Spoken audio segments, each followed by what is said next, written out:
Hello everyone! The tip for today is about content strategy sa Reels.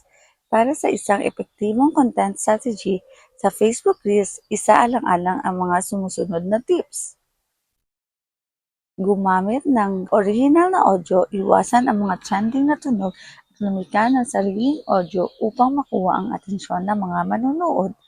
Maglagay din kayo ng mahabang caption. Gumawa ng caption na nakakaengganyo at nag-uudyok sa mga tao na basahin ito habang pinapanood ang video nyo. Mag-post ng regular, panatilihin ang consistency sa pag-post. Halimbawa, 3 beses sa isang araw. Gumamit ng magandang ilaw at kalidad ng video. Siguraduhin maliwanag at malinaw ang iyong mga video upang mas madaling mapansin. Eksperimento sa nilalaman.